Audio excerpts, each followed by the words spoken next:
I'm Allison Langer. I'm Andrea Askowitz, and this is Writing Class Radio. You'll hear true personal stories and learn how to write your own stories. Together, we produce this podcast, which is equal parts heart and art. By heart, we mean the truth in a story. By art, we mean the craft of writing. No matter what's going on in our lives, writing class is where we tell the truth. It's where we work out our shit. There's no place in the world like writing class, and we want to bring you in. Today, we bring you the 6th story in our 7-part series called Our Abortion Stories, to support Yes on 4, an amendment to bring back abortion rights in Florida. So a few weeks ago, we did a live show here in Miami featuring 7 amazing stories, just heartbreaking and heartwarming. The stories were super triumphant and covered all aspects of abortion and health. Getting people to come to the abortion show was kind of a hard sell because I think people were like, oh my God, abortion.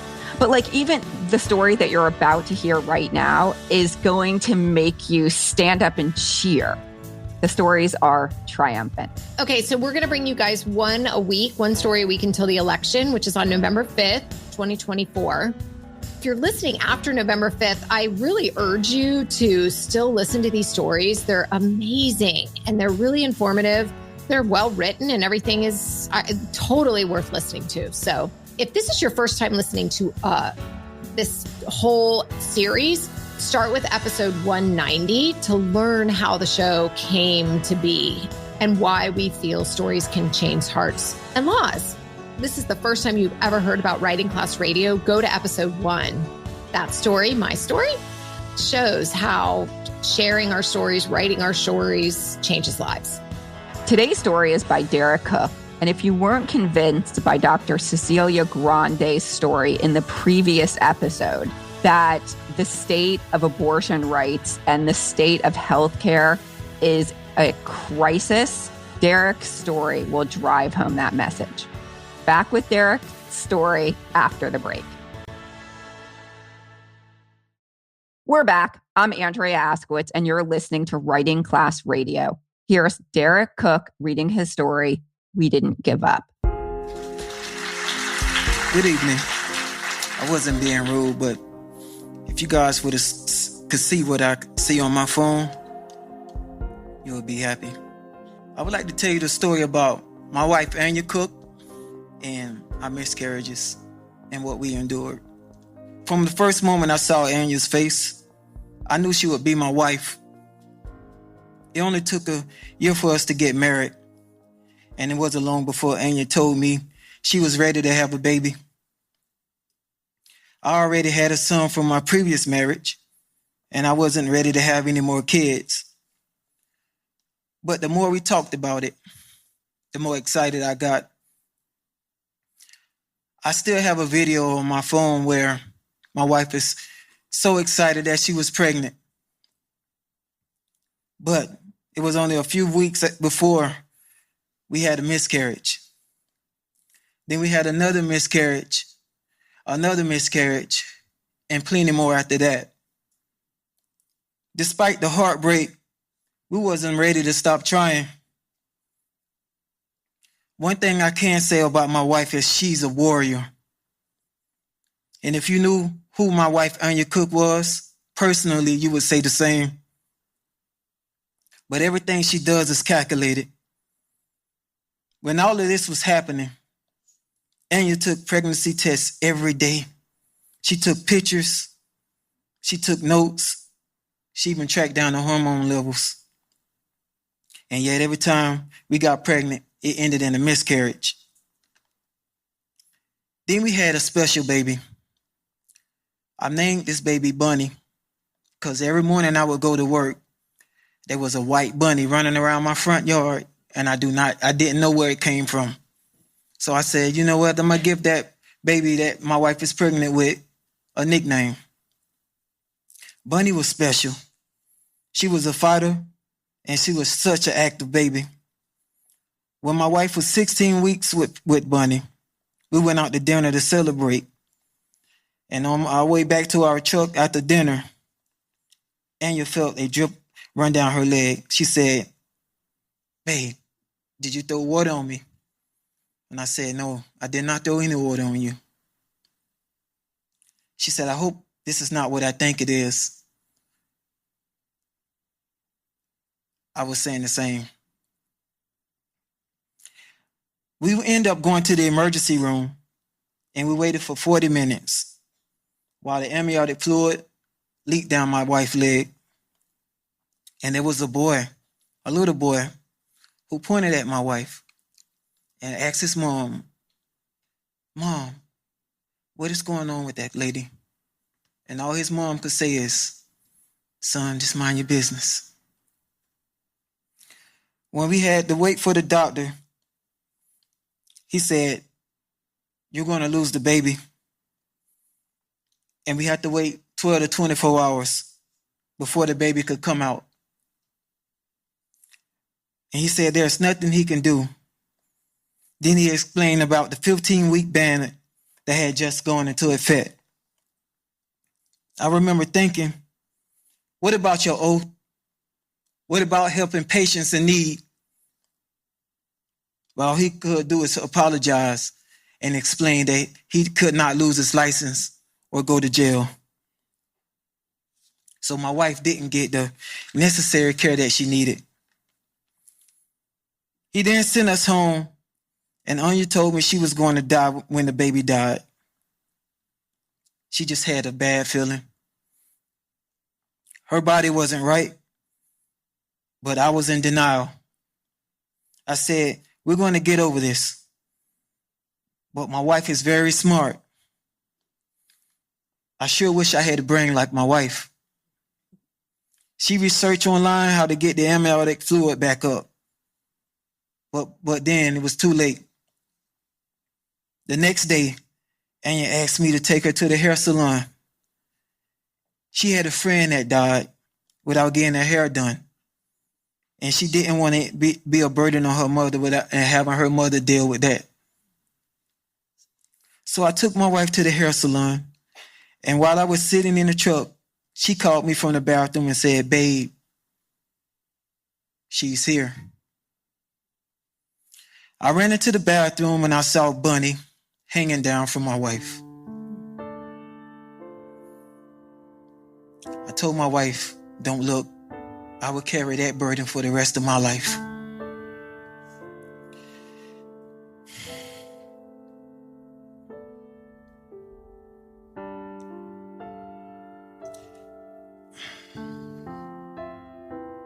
Sorry.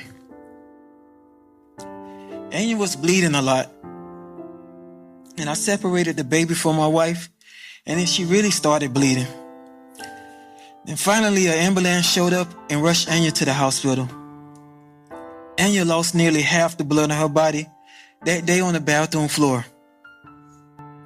The doctor said the operation should take about an hour. It turned into 8 hours. At one point, the doctor asked me if I wanted to focus on saving my wife's life or saving my wife's uterus. And I said to myself, what kind of question is that? But I did choose the right answer, and it was save my wife's life and save my wife's uterus, because I knew it was very important for my wife to have a baby. Me and my wife are very private people. We didn't even want our family to know, because we didn't want to put the burden on them. We'd rather deal with it ourselves. But I realized the burden was too strong for me. So I called her mom, I called her dad, and I called her sisters. I then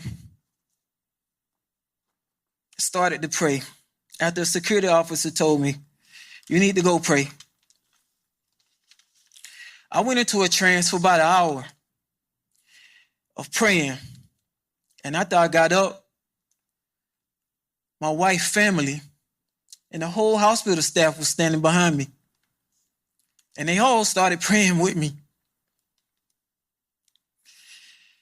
There's a huge difference between hearing about abortion laws and having to live with them. Before this, I can honestly say I never used to think about it too much. I just figured out that it was someone, if they wanted to do it, that was their choice, and it should be no one else's business.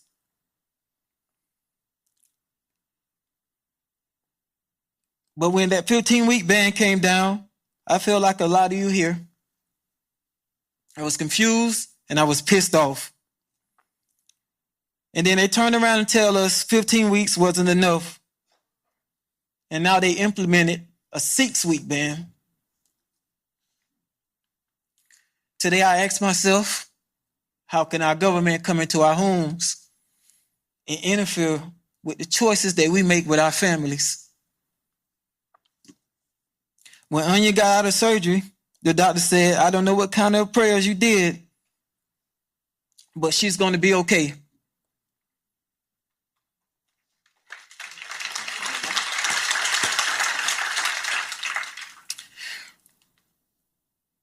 Talking about this, it's never easy, especially when the fact that I lost my daughter.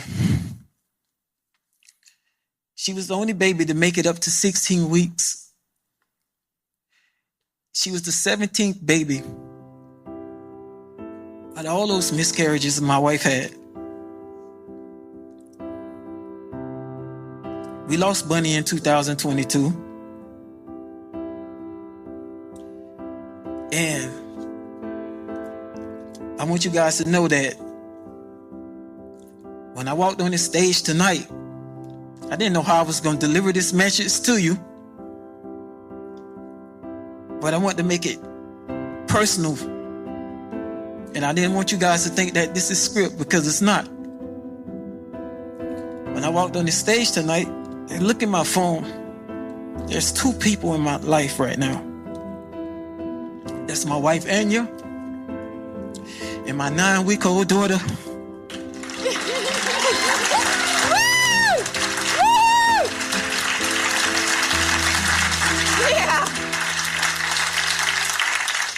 And her name is Anea.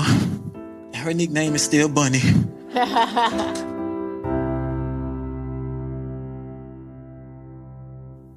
I love that he tells us at the end it's not scripted. And I was cracking up because we are pretty scripted and we love our storytellers to have like a script, and we work on it for cutting out like one little word here and asking more information there. And he went so off script.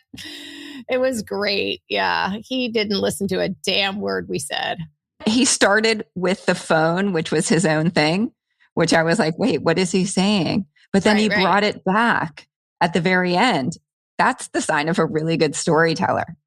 But also, I think it's different. Like when you're reading something off a page for whatever, it's different than when you're telling a story live, even with a page, even when you're kind of reading also, because you want to put your own personality into it. And I thought it worked. It really, really was impactful. It was amazing.